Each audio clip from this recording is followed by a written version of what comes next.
The more we understand God's names, the more we will see his character and nature. God's names are spiritually discerned, and they are both given to us and known by the spiritual realm.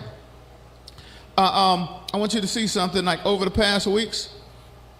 It's beginning to mount up. Over the past weeks, we've learned El means God is more powerful than any God.